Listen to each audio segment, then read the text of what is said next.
Hello, algebra students. We are talking about measures of central tendency and dispersion today. Central tendency and dispersion. This is a continuation of our unit on statistics. And this should be a fairly familiar section to all of you because you guys have had a background in this information before. Our first definition, lots of definitions in this section. Our first one, measures of central tendency. Essentially what 10.2 is about is when you are given a bunch of data points, okay, you're given a bunch of values. Well, a lot of times that's too much information. And so instead we've developed these things that we call statistics, and they're meant to give us glimpses of the data in like maybe one easy, nice number that we can kind of relate to. So measures of central tendency are those specific statistics that talk about the middle of the data or the center of the data. Now, I hope that you guys remember these things. It's an alliteration. They all start with the same letter, and that letter is M, known as mean, median, and mode. Mean is the mathematical definition of the average. And we're going to use this notation, X bar, to represent the mean. If you ever say, hey, X bar is something, that's mean, hey, the mean is whatever it is, okay? How you find the mean or the average is you add up all of the numbers in the data set and then divide by however many numbers there are. So if there's 5 numbers that you're given and you want to find the average of them, you add up all 5 numbers and then divide by 5. The median is the middle number when the data points are written in order. So you'd find the middle. If there is an odd number of data points, you'll be able to easily find the middle.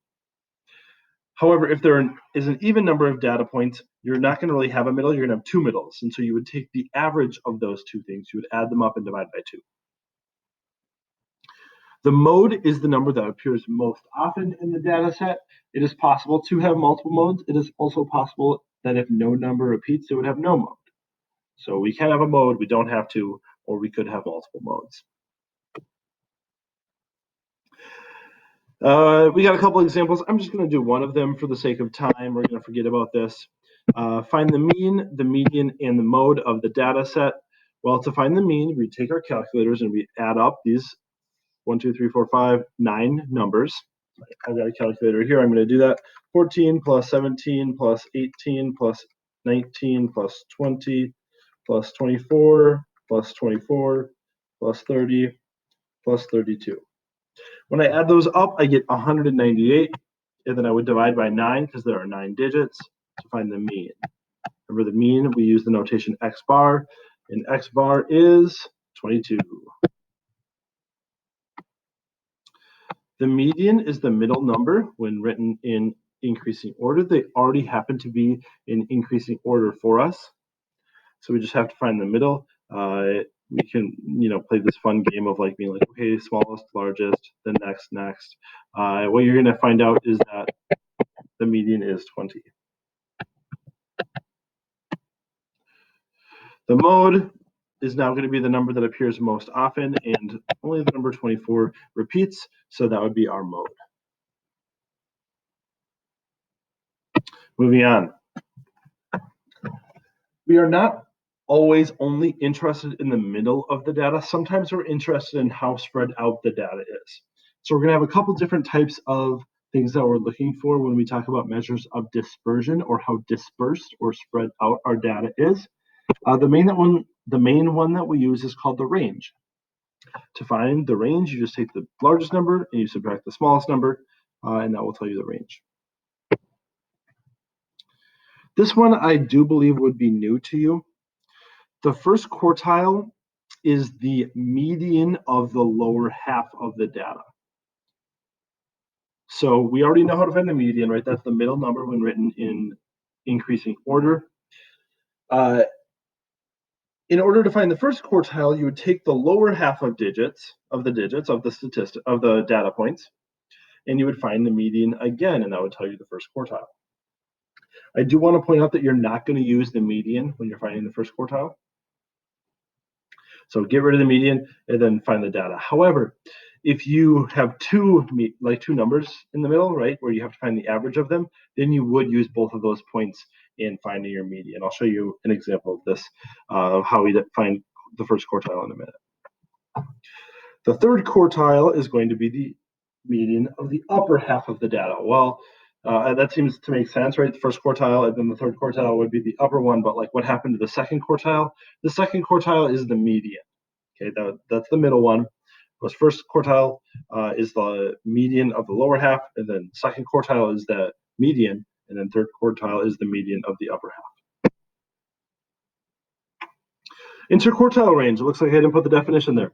The interquartile range is Q3 minus Q1. So once you find the third quartile and the first quartile, you subtract them, and that will tell you the range between the quartiles. And then finally, we have something called the mean absolute deviation. This is the most complicated one and time-consuming of the statistics that we need to find. I think what's especially confusing for students the first time they see this is that we haven't really seen something in this notation before. This is going to be the kind of formula that we see a lot in future math. However, at this point, we haven't seen it yet. x1, x2, ... xn, what is that saying? Well, what you're going to do is imagine x1 is the first entry in the data set. So you're going to have a bunch of data, right? X1 is the first one in the data set. And you're going to take that and subtract the mean. And remember, the absolute value signs just make the number positive. So take the first data entry and subtract the mean, make it positive. And then you're going to add that with, do the same thing with the second data entry. Subtract the mean from it, make it positive. And you're going to keep doing this. The ... indicates, hey, keep doing this. Xn is going to indicate the last data value. We don't know how many numbers are in the data set. So that's why we don't put like 5 there, because it's, well, what if there's more than 5 numbers in the data set? We're just going to use n for that. So you're going to do that with the first data set, the data entry, the second data entry. You're going to keep doing that until you get to the last data entry, subtract the mean, make it positive, and then add up all those numbers. Once you've done that, divide by the number of data entries, and that will tell you the mean absolute deviation. Let's look at an example of this. So you are competing in an air hockey tournament. The winning scores for the first 10 games are given. I don't think it's 10 actually. 3, 6, it's 9. Moving on. Identify the mean. Well, we'd add up all these numbers. Once again, I'm going to use my calculator. I'm going to add up all these numbers. 14 plus 15 plus 17 plus 11 plus 15 plus 13 plus 12 plus 15 plus 14 is 126. 126 divided by 9 would be 14. So my mean is going to be 14. To find the median, some of you guys might just jump into crossing it off and finding the middle one. However, you have to have them in increasing order for that to work. And so the first smallest number looks like 11, and then 12. I kind of cross these off when I'm doing them, so I don't make sure I don't skip something. And then 13, looks like a couple 14s, 14 and 14. And then 3 15s, and then a 17. So the median is going to be the middle of those. Well, there's 4 numbers here and 4 numbers above, so the median is that middle one, 14. Of course, the mean and the median don't have to match, they just do in this problem. The mode is the number that shows up most often, which we can easily see is 15. The range is the biggest number, subtract the smallest number. 17 minus 11 is 6. Now let's try and find the mean absolute deviation. Remember, what the mean absolute deviation says is to take the first number in the data set, subtract the mean, make it positive, do that for all the numbers in the data set.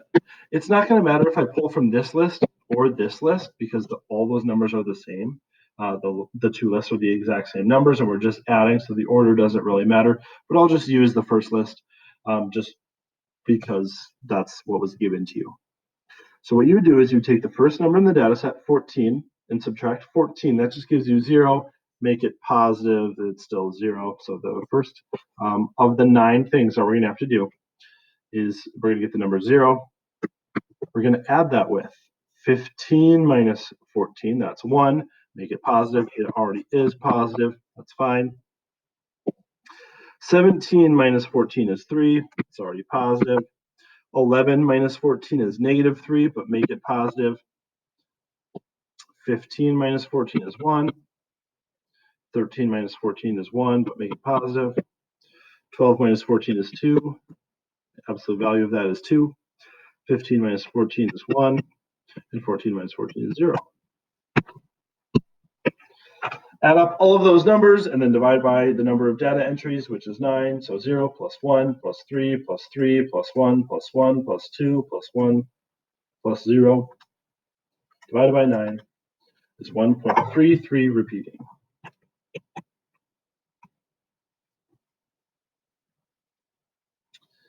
Let's also go ahead and find Q1 and Q3, quartile 1 and quartile 3, and then call it quits. Once you have found, remember we found the median to be 14, so now disregard that and find the median of the lower half. So you'd start at 11 and 14, those would cancel, and then 12 and 13 are the two in the middle, and if we cancel both, we'd have no numbers left, so we have to find the average of 12 and 13. Hopefully you guys see that the average of 12 and 13 is 12.5, but if you didn't, you could add 12 and 13 up and divide by 2 to get 25. In quartile 3, we're going to do the same thing. Those ones would cancel. We'd have two numbers there, but they're both 15, so the average of 15 and 15 is just 15. Let's get rid of this. I'm not talking about that right now.